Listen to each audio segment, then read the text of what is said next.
Olá pessoal, tudo bom? Aqui Thiago Machado, engenheiro de segurança do trabalho.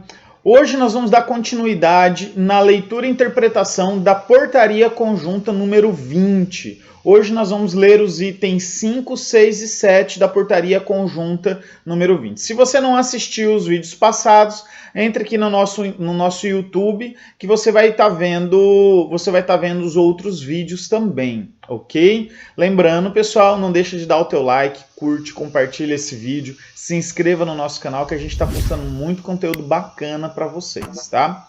Então vamos lá na Portaria Conjunta. O item 5. O item 5 ele fala sobre a higiene, ventilação, limpeza e desinfecção dos ambientes, tá? O item 5.1.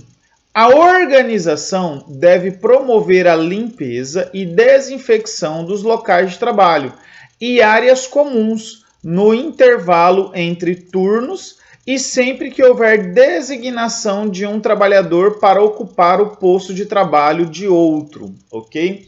Então ele fala o seguinte, quando for troca de turno, tem que ter uma higienização para essa troca de turno. Ou se eu for tirar um trabalhador de um posto de trabalho e colocar outro trabalhador naquele mesmo posto de trabalho, também precisa ter uma higienização. Se você vai criar esses procedimentos na tua empresa, você pode criar o procedimento, às vezes, onde o próprio trabalhador faz a higienização. É uma possibilidade. Ou, às vezes, você tem alguém que possa fazer isso, possa aumentar essa quantidade de higienização, tá? Deve-se aumentar a frequência dos procedimentos de limpeza e desinfecção de instalações sanitárias e vestiários, além de pontos de grande contato como teclados, corrimão, maçaneta, terminais de pagamento, botoeiras de elevadores, mesas, cadeiras e etc. Tá? Isso a gente viu também nas legislações estaduais, municipais, inclusive, se não me engano, também até algumas federais, que traz a exigência de aumentar a higienização das áreas de grande contato. O que é uma área de grande contato? É uma área onde todo mundo coloca a mão, onde muitas pessoas colocam a mão naquele local. Lembra que a transmissão do coronavírus ela pode se dar pelo fato da pessoa, às vezes, levar a mão na boca, coçar o olho e, às vezes, colocar a mão em alguma superfície. Ou seja, se tem muitas pessoas fazendo isso, ou até mesmo trazendo contaminantes de outros lugares, porque colocou a mão em outro lugar que estava contaminado e pode ter trazido para aquele local, então ele fala que nós temos que higienizar mais vezes durante o dia as áreas de grande contato. Então é o que ele está falando aqui, ó. Tem que ter procedimentos de limpeza e desinfecção das instalações sanitárias e vestiários, porque são áreas de grande contato, né? As pessoas estão lá realmente para ter o contato com aqueles locais, né? E tem um risco maior de contaminação. E também qualquer outra área de grande contato, como teclado, se o teclado for de uso coletivo, mouse de uso coletivo, corrimão, maçaneta, terminais de pagamento. Pessoal, cartão ponto. Pensa comigo, o camarada vai colocar o dedinho lá para bater o ponto e todo mundo vai colocando o dedo lá. Então, tem que ter uma higienização maior dessas áreas de grande contato. São os locais onde as pessoas estão tendo muito contato, tá? Deve-se privilegiar a ventilação natural nos locais de trabalho ou adaptar medidas para aumentar o máximo o número de trocas de ar no recinto, trazendo o ar limpo do exterior. Tá? Tem empresas que estão proibindo a utilização de ar condicionado nesse período de pandemia. Isso eu já vi acontecendo em algumas empresas aqui da região. Eu não sei se isso é bem necessário, mas lógico que cada caso é um caso, tá? Então, o que dá para ser feito?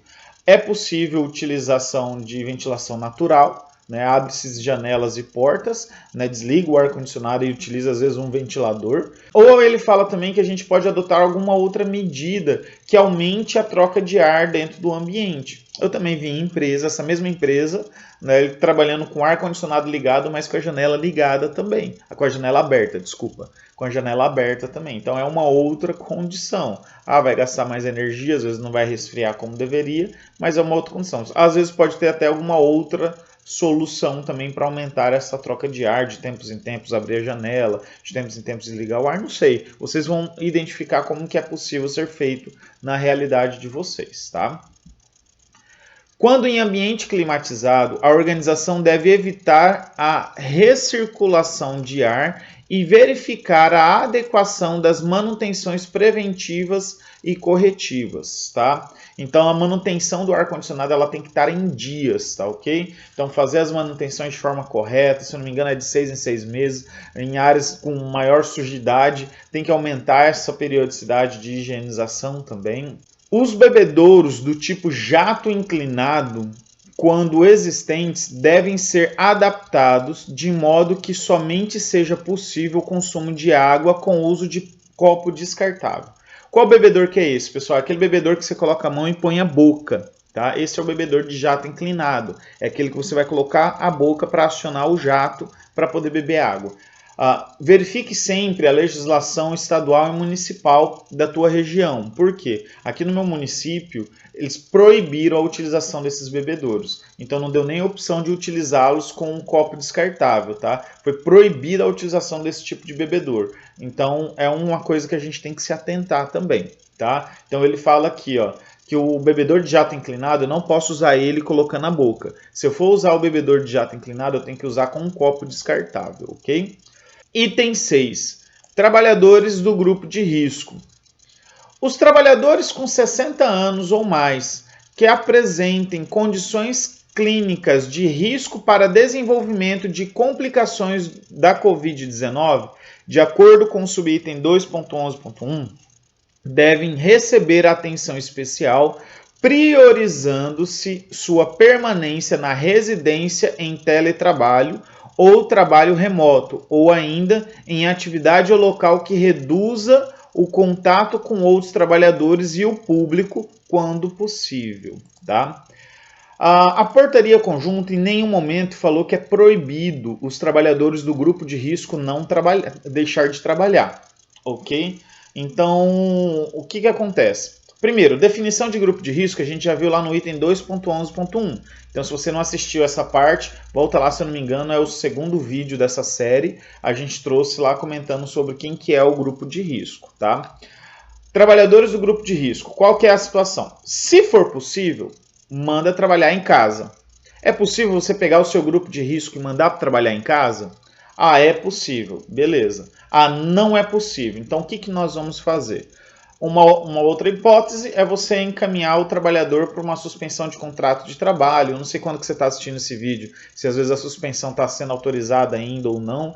Nós tivemos uma MP que autorizou a suspensão, depois caiu, depois veio outra legislação. Então verifica sempre a legislação em vigor, tá? Se for possível suspender o contrato do grupo de risco, é uma outra hipótese. Se não é possível nem colocar o trabalhador para trabalhar em teletrabalho, nem suspender o contrato de trabalho desse trabalhador, e às vezes nem encaminhá-lo ao INSS, porque às vezes esse trabalhador necessita estar trabalhando também, porque ele é um trabalhador essencial. Então qual que é a outra condição? É tentar diminuir o contato desse trabalhador com pessoas. Então vamos criar algum procedimento que a gente vai limitar o trabalho dele. Falar, ó, fulano, você não pode sair dessa sala, ou você não pode ir até o setor de produção da empresa, você vai trabalhar só daqui, agora você vai fazer assim, vai fazer assado, ok? Lembrando que para essas condições a gente tem que ter sempre um acompanhamento médico. Tá? Então, para fazer, às vezes, um exame de mudança de função, né?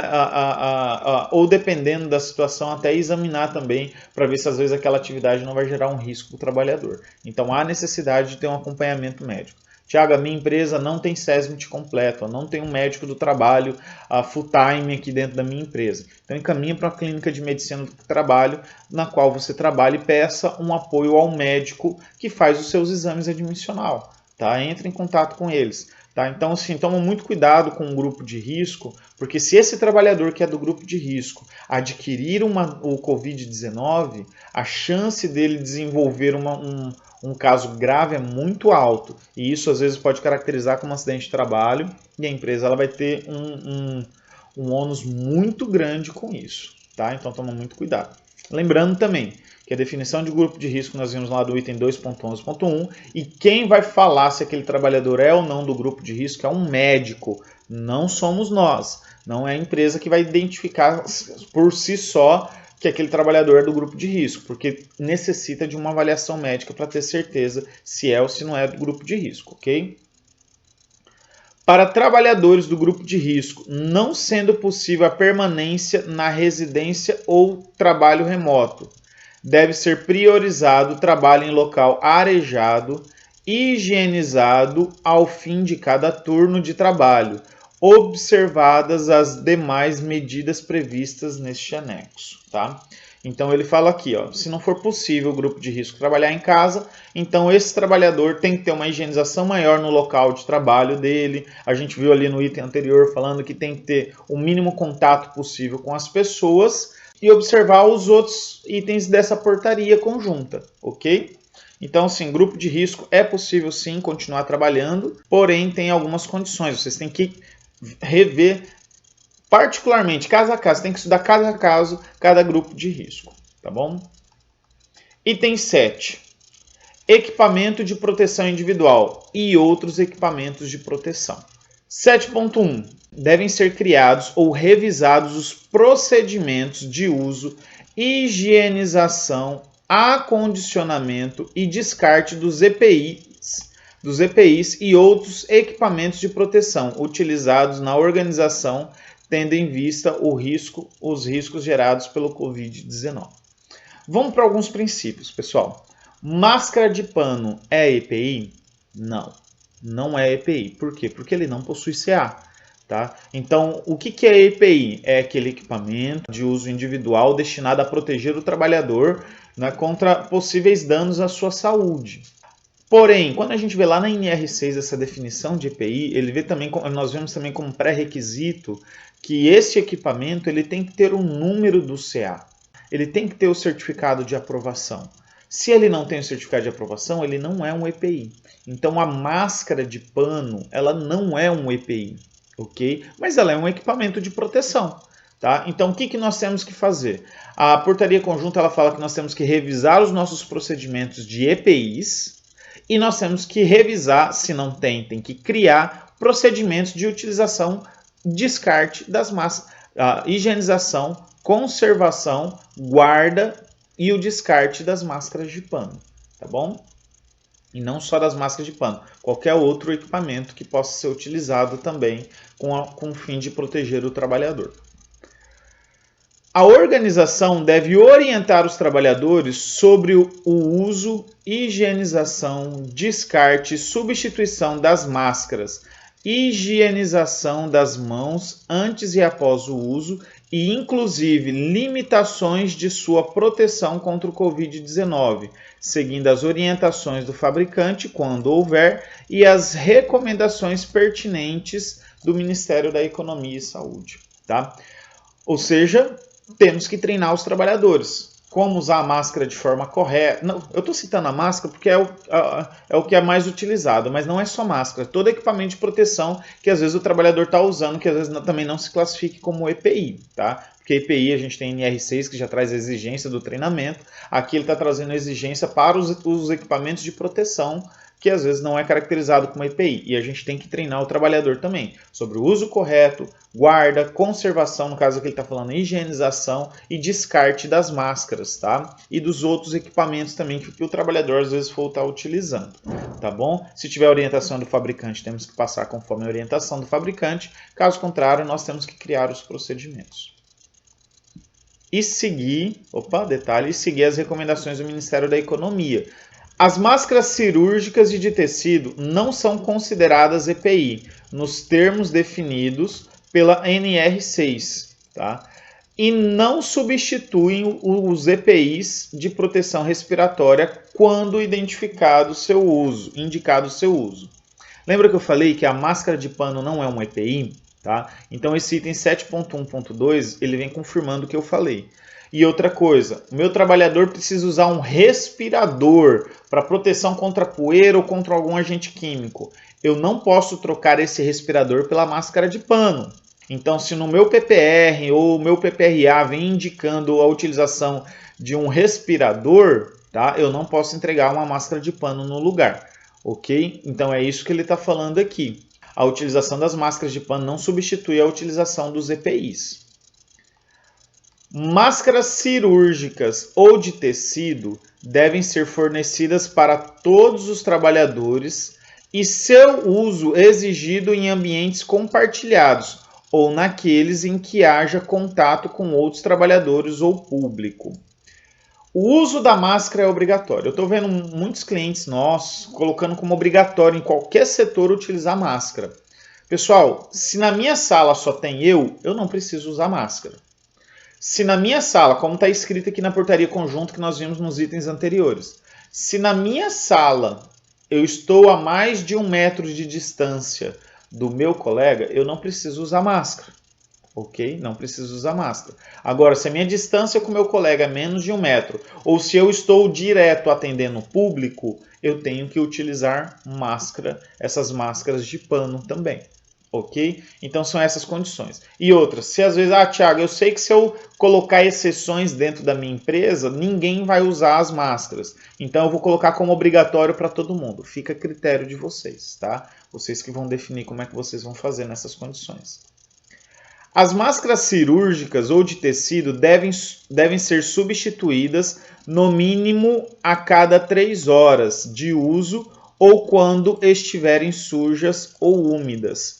De quanto tempo eu tenho que trocar minha máscara de pano? Eu tenho que trocar minha máscara de pano ou as máscaras cirúrgicas a cada 3 horas. Então isso quer dizer o quê? A empresa não tem que entregar só uma máscara por trabalhador. Ele tem que entregar no mínimo 3 máscaras para esse trabalhador.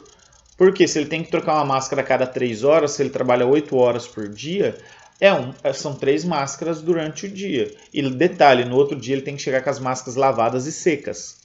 Tá bom? Então, se tem essa dificuldade, às vezes é interessante entregar mais do que 3 máscaras, tá bom? Então, o que acontece? A empresa tem que entregar as máscaras e essas máscaras têm que ser substituídas a cada 3 horas. E o trabalhador tem que ser orientado dessa substituição. E detalhe, fora isso, se a máscara estiver suja ou úmida, também tem que ser trocado, mesmo com um tempo menor de 3 horas, tá bom? As máscaras de tecido devem ser confeccionadas e higienizadas de acordo com as recomendações do Ministério da Saúde. Tá? Então, o Ministério da Saúde ela determinou como tem que ser feita a confecção e a higienização dessas máscaras, tá bom? As máscaras de tecido devem ser higienizadas pela organização após cada jornada de trabalho ou pelo trabalhador sob orientação da organização. A empresa ela tem que fazer a higienização das máscaras desse trabalhador. Ou então, treinar o trabalhador orientando ele como fazer a higienização de forma correta.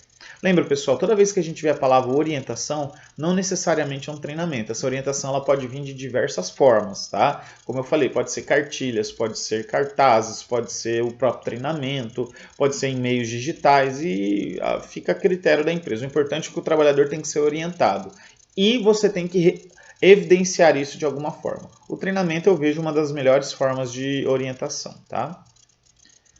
Os EPIs e outros equipamentos de proteção não podem ser compartilhados entre trabalhadores durante as atividades, tá? Então isso aqui vai para qualquer EPI. Vou compartilhar uma máscara de solda, né, um escudo de solda. Vou compartilhar um avental de raspa, um cinto de segurança. Acabei de usar, vou passar para outro colega. Então não posso ter esse tipo de compartilhamento, tá? É o que está determinando aqui na portaria conjunta. Então ele não fez menção só a máscaras, é qualquer EPI.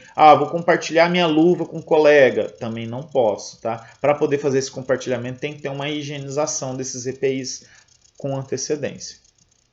Os EPIs e outros equipamentos de proteção que permitam higienização somente poderão ser reutilizados após a higienização. Foi o que eu acabei de falar, tá? Somente devem ser permitida a entrada de pessoas no estabelecimento com a utilização de máscara de proteção. Tá? Então você está vendo aqui que ele não delimita funcionários, ele delimita pessoas. Então qualquer pessoa que entrar dentro da empresa tem que estar usando máscara. Seja cliente, seja fornecedor, seja funcionário, seja proprietário da empresa. E por último, o item 7.5.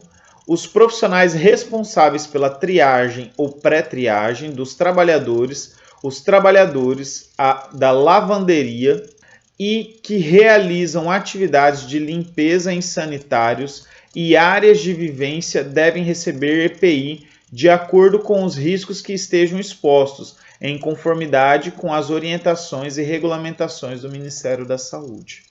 Pessoal, nós temos que analisar e identificar os EPIs que cada trabalhador que vai fazer a triagem, que vai fazer a lavagem dos sanitários, o pessoal da higienização, ou que vai fazer a lavagem das máscaras do trabalhador tem que utilizar. Por quê? Porque eles vão estar em contato com possíveis contaminantes, tá bom? Então, dependendo como é que for, tem que ter um avental, dependendo como é que for, dependendo da atividade, tem que ter uma viseira facial além da máscara. Tá? Então a gente vai ter que dimensionar. Lembrando que cada caso é um caso. Tem risco do trabalhador se contaminar? Então vamos aumentar a quantidade de EPI que ele está utilizando. Beleza?